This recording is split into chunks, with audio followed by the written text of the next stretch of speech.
الحمد لله نحمده ونستعينه ونستغفره ونؤمن به ونتوكل عليه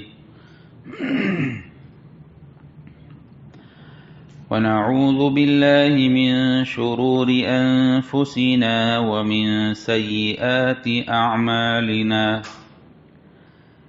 من يهده الله فلا مضل له ومن يضلله فلا هادي له ونشهد أن لا إله إلا الله وحده لا شريك له ونشهد أن سيدنا ومولانا محمدا عبده ورسوله أما بعد فأعوذ بالله من الشيطان الرجيم بسم الله الرحمن الرحيم وليخشى الذين لو تركوا من خلفهم ذرية ضعافا خافوا عليهم فليتقوا الله وليقولوا قولا سديدا۔ یہ سورہ نساء کی 9 نمبر کی آیت کریمہ ہے۔ اللہ رب العزت ارشاد فرماتے ہیں، اور وہ لوگ یتیموں کے مال میں اللہ سے ڈریں جو اگر اپنے پیچھے کمزور بچے چھوڑ کر جائیں تو ان کی طرف سے فکر مند رہیں گے، لہذا وہ اللہ سے ڈریں اور سیدھی سیدھی بات کہا کریں۔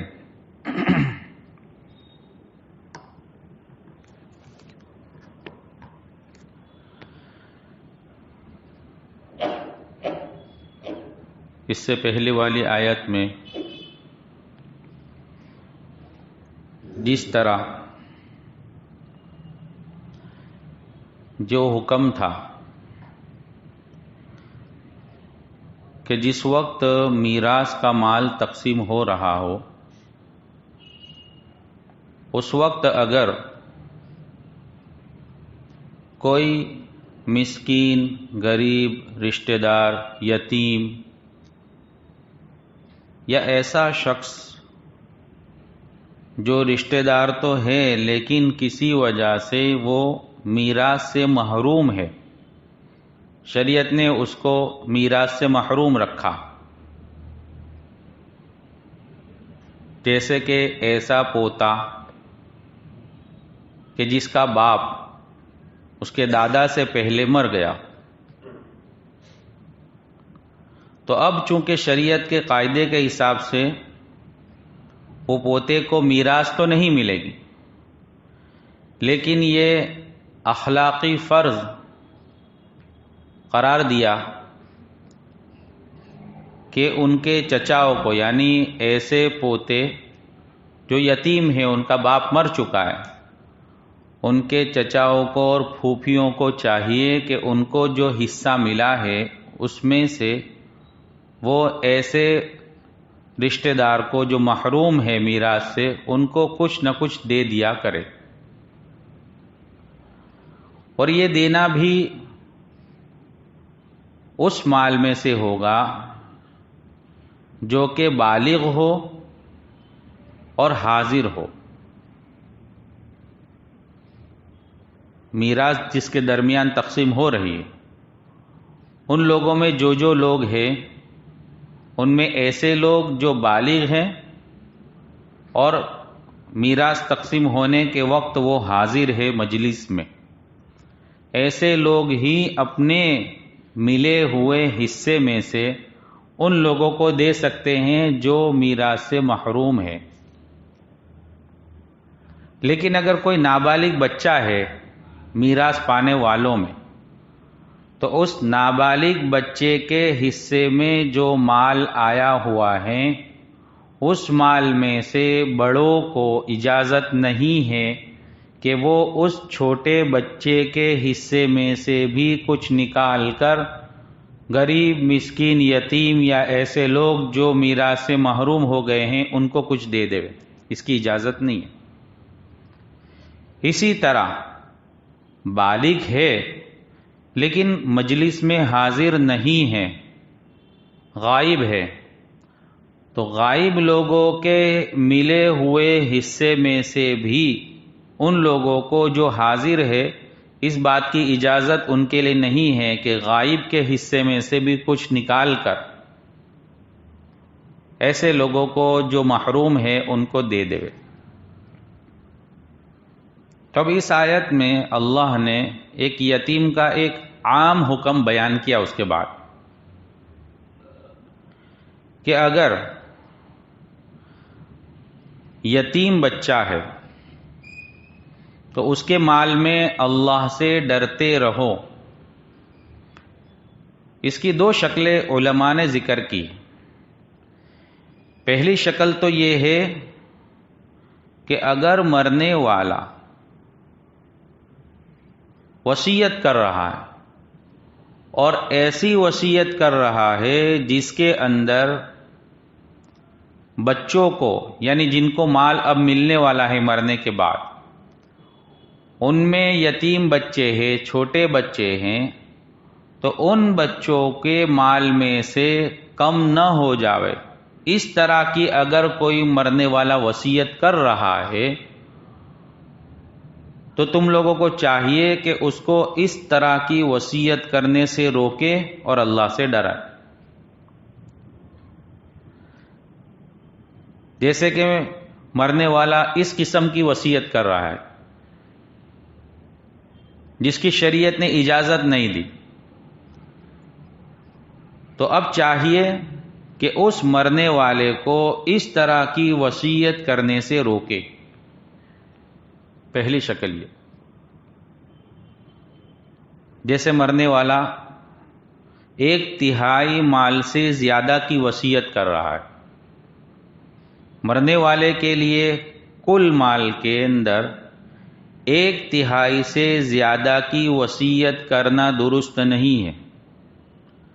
اگر مرنے والا 1/3 سے زیادہ کی وصیت کرتا ہے تو اس کی وصیت نافذ نہیں ہوگی۔ جیسے مرنے والے نے اگر وصیت کی کہ میرے مرنے کے بعد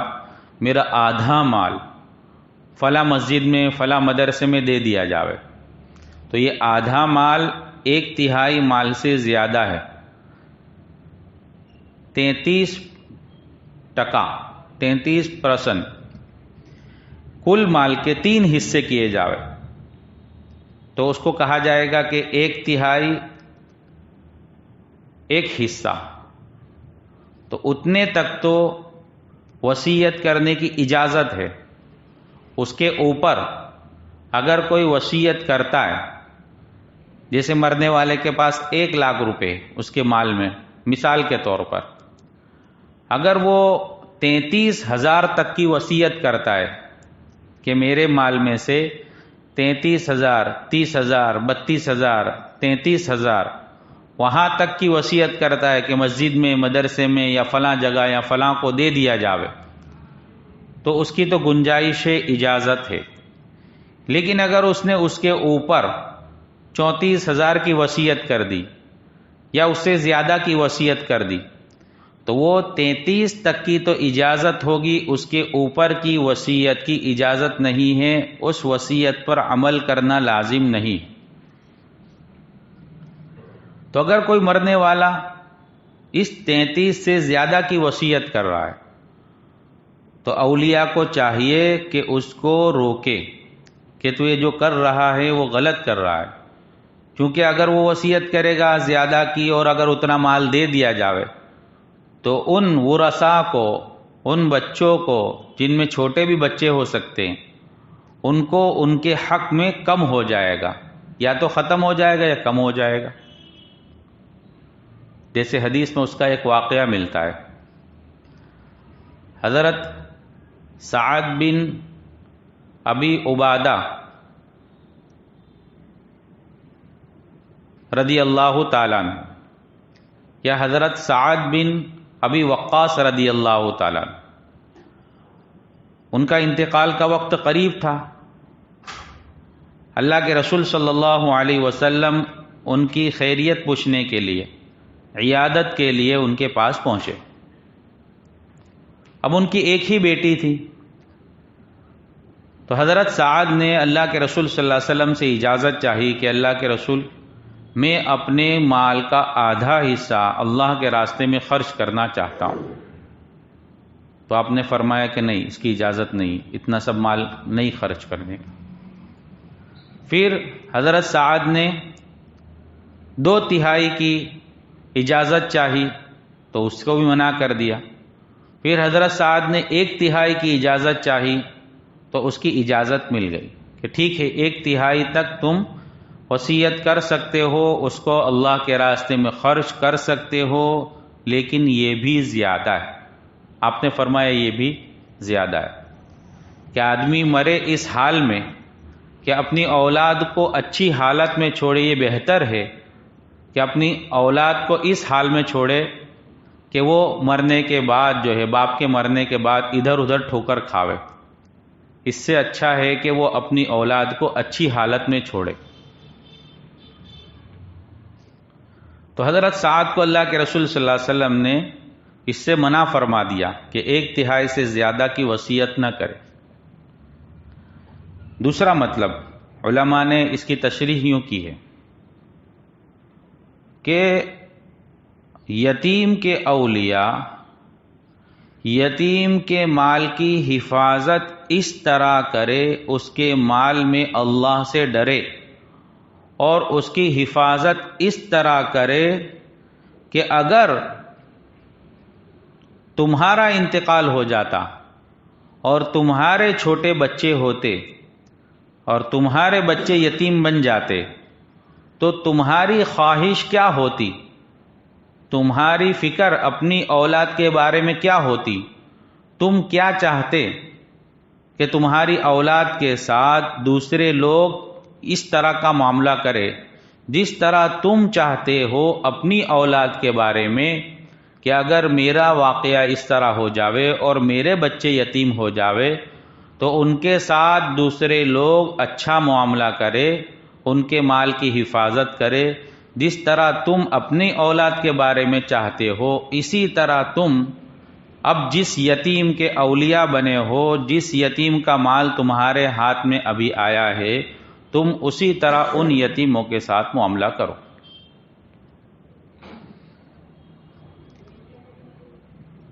یہاں تک یتیموں کے حقوق اور ان کے اوپر ہونے والے ظلم اور ان کے ساتھ ہونے والے معاملات کو اللہ رب العزت نے ذکر فرمایا. اخیر میں آیت نمبر 10 میں اللہ رب العزت نے یتیم کے مال کو کھانا گویا جہنم کی آگ کھانے کے برابر فرما دیا کہ اگر کوئی یتیم کا مال کھاتا ہے تو وہ اپنے پیٹ میں جہنم کی آگ ڈال رہا ہے. اللہ رب العزت فرماتے ہیں ان الذين يأكلون اموال اليتامى ظلما انما يأكلون في بطونهم نارا وسيصلون سعيرا. یقین رکھو کہ جو لوگ یتیموں کا مال ناحق کھاتے ہیں وہ اپنے پیٹ میں آگ بھر رہے ہیں اور انہیں جلد ہی ایک دہکتی آگ میں داخل ہونا ہوگا. یتیموں کے مال کو آگ بتلایا کہ اگر کوئی آدمی یتیم کا مال ناحق کھا رہا ہے تو وہ اپنے پیٹ میں آگ ڈال رہا ہے. اب ظاہری شکل تو یہ ہے کہ وہ اپنے پیٹ میں کوئی چیز ڈال رہا ہے، اور یہاں کھانے سے مراد استعمال کرنا ہے کہ اگر کوئی یتیم کا مال ناحق استعمال کر رہا ہے چاہے وہ کھانے میں استعمال کر رہا ہو یا ناحق اس کا مال قبضہ کر کے اس سے کوئی چیز خرید رہا ہو، کوئی چیز استعمال میں لے رہا ہو، وہ ساری چیزیں اس میں داخل۔ روایتوں میں آتا ہے کہ قیامت کا دن قائم ہوگا تو جو آدمی یتیموں کا مال کھانے والا ہوگا، گویا اس نے اپنے پیٹ میں آگ ڈالی ہے، تو اب اس پیٹ کی آگ نکل کر اس کے منہ سے، اس کی ناک سے، اس کی آنکھوں سے، اس کے کانوں سے، ہر جگہ سے جو ہے وہ آگ نکلتی ہوئی نظر آئے گی۔ لوگ دیکھیں گے کہ یہ شخص کون ہے، پھر پہچان لیں گے کہ یہ شخص وہ ہے جو یتیم کا مال ناحق کھاتا تھا، تو لوگ اس کو پہچان لیں گے۔ تو یتیم کے مال میں بہت زیادہ احتیاط کرنے کی ضرورت ہے۔ ان 10 آیاتوں میں اب تک جو یتیموں کا مال حفاظت کرنا اور بہت ساری چیزیں ذکر کی گئی، جیسے کہ پہلے ذکر کیا گیا کہ یتیم کے مال کی نگرانی کرو، پھر ذکر کیا گیا کہ ان کا مال اپنا مال نہ بنا لو، یعنی ان کے مال پر قبضہ کر کے گویا وہ اپنا مال مت بنا لو، جس کی شکلیں بھی بتلائی تھی کہ ان کا اچھا مال لے کر اپنا گھٹیا مال ان کے مال کے ساتھ جوڑ دیا، یا پھر وارث کا مال جو ہے اس کو میراث میں ملا ہوا مال ہو، اس حصے کے اندر احتیاط سے کام لو۔ پھر بتلایا گیا تھا کہ بڑا ہونے کے ڈر سے تم یتیم کے مال کو جلدی جلدی استعمال مت کرو، کہ اگر یہ یتیم بڑا ہو جائے گا تو پھر اس کا مال اس کو دینا پڑے گا، تو اس ڈر سے تم اس کے بچپن کے حالت میں اس کے مال کو جلدی جلدی استعمال کر کے ختم مت کرو۔ پھر ایک شکل بتلائی تھی کہ یتیم بچیوں سے نکاح کرنے میں احتیاط کرو، کہ یتیم بچیوں سے نکاح کرنے کے اندر جو اولیاء ہی نکاح کر لیا کرتے تھے اور ان کا مقصد مہر کو کم دینا یا نہ دینا، یا مہر کم دینے کے ساتھ ساتھ ان کے مال پر قبضہ کرنا، یہ نیت ہوا کرتی تھی، تو اس سے منع کیا گیا کہ اس طرح مت کرو۔ اور پھر اخیر میں یہاں کہہ دیا گیا کہ یتیم کا مال کھانا گویا جہنم کی آگ اپنے پیٹ میں داخل کرنا ہے۔ اس سے کچھ مسائل مستنبط ہوتے ہیں، نکلتے ہیں۔ ایک تو یہ کہ یتیم کا مال یعنی ایسا مال جس میں دوسروں کا بھی حصہ ہو رہا ہے، میراث میں مال آیا، اس مال میں یتیم بھی ہے، تو اب اس مال میں چونکہ وہ چھوٹا ہے، بچہ ہے، ابھی اس کو حصہ دیا ہوا نہیں ہے، تو اس مشترکہ مال میں بدعات میں، رسومات میں، رواجات میں مال کا خرچ کرنا بالکل جائز نہیں ہے، چونکہ وہ یتیم کا بھی مال اس میں شامل ہے، اور یتیم اگر اجازت بھی دیتا ہے تب بھی اس کی اجازت معتبر نہیں، چونکہ ابھی وہ معتبر ہی نہیں ہے۔ اسی طرح میت کے مال میں سے اس کے کفن دفن میں مال استعمال کر سکتے ہیں۔ ایک آدمی مر گیا تو اس کے مال میں سے اس کے کفن دفن کا خرچہ لے سکتے ہیں، لیکن کفن دفن کا خرچہ لینے کے بعد دوسری ایسی چیزیں جس کی شریعت میں گنجائش نہیں ہے یا جو ضروری نہیں ہے، ویسی چیزوں میں اس مال کو خرچ کرنا جس میں یتیم کا بھی حصہ ہے اجازت نہیں ہے، جائز نہیں۔ جیسے بعض جگہ رواج چلتا ہے کہ کفن دفن کے بعد جو نماز پڑھانے کے لیے آتا ہے، جنازے کی نماز پڑھانے کے لیے، اس کے لیے مصلی خریدا جاتا ہے تاکہ اس کے اوپر کھڑا ہو کر نماز پڑھانے والا اس مصلی پر کھڑا ہو کر نماز پڑھائے اور پھر وہ مصلی وہ لے جاوے نماز پڑھانے والا، تو وہ مصلی بھی اگر اس مال میں سے خریدا ہے، یعنی مرنے والے کے مال میں سے خریدا ہے اور اس کے ورثاء میں یتیم بھی ہے، تو اس طرح مصلی دینا وہ بھی جائز نہیں ہے۔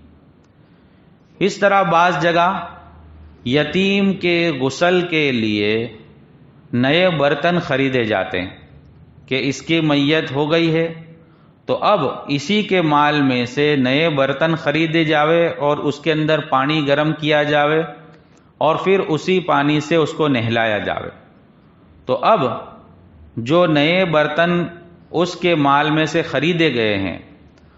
اور تو وہ مال میں یتیم کا بھی حصہ ہے، تو اس طرح برتن کا خریدنا اور پھر اس برتن کو غریبوں میں دے دینا ایصال ثواب کے لیے، اس کی بھی اجازت نہیں ہے، جائز نہیں ہے۔ یہاں تک کہ مرنے والے کے مال میں سے مرنے والے کے لیے ایصال ثواب کے طور پر کوئی چیز دینا، اس مال میں سے ایصال ثواب کرنا، اور اس مال میں وارث بننے والوں میں یتیم بھی ہے، تو اس مال سے ایصال ثواب کرنے کی بھی اجازت نہیں ہے، وہ بھی جائز نہیں ہے۔ ہاں، ایصال ثواب کرنے کا بہت شوق ہے، اگر ایصال ثواب کرنا ہی چاہتے ہیں تو میراث تقسیم ہو جانے کے بعد جو حصہ تمہارے حصے میں آیا ہے، یعنی بالغ لوگوں کے حصے میں، وارث بننے والوں میں جو بالغ ہے اس کے ہاتھ میں اپنا حصہ آ گیا، اب وہ اپنے حصے میں سے ایصال ثواب کرنا چاہے تو کر سکتا ہے۔ سارے ورثاء اگر بالغ ہے اور سب مل کر خوشی سے کوئی ایصال ثواب کرنا چاہے تو کر سکتے، لیکن وارث بننے والوں میں اگر کوئی چھوٹا ہے، یتیم ہو گیا ہے، بالغ نہیں ہے، تو پھر اس مشترکہ مال میں، چونکہ ابھی سب کا حصہ اس میں ہو گیا ہے، اس مشترکہ مال میں ایصال ثواب کرنے کی بھی اجازت نہیں ہے۔ تو اس طرح کی جو بھی شکلیں ہو، ان ساری شکلوں کے اندر یہ احکامات جو ہے یہ لگتے ہیں۔ تو اللہ رب العزت نے یہاں تک جو ہے یتیموں کے کچھ احکامات اور دوسرے احکامات کا ذکر فرمایا۔ اب اس کے آگے اللہ رب العزت نے ایک ایک کا حصہ، کہ اگر کون مرتا ہے تو اس کے ورثاء میں کون کون لوگ ہیں تو ان کو کتنا ملے گا، کس کو کتنا حصہ ملے گا، اس کا ذکر اللہ رب العزت نے تفصیل سے فرمایا ہے، جس کو انشاءاللہ ہم پھر سنیں گے۔ بسم اللہ الرحمن الرحیم، سبحانک اللہم و بحمدک و تبارک اسمک و تعالی جدک و لا الہ غیرک، اللہم صلی علی سیدنا مولانا محمد وعلی آل سیدنا مولانا محمد صلاة تنجینا بها من جمیع الاحوال والآفات وتقضی لنا بها جميع الحاجات وتطهرنا بها من جميع السيئات وترفعنا بها عندك على الدرجات وتبلغنا بها أقصى الغايات من جميع الخيرات في الحياة وبعد الممات إنك على كل شيء قدير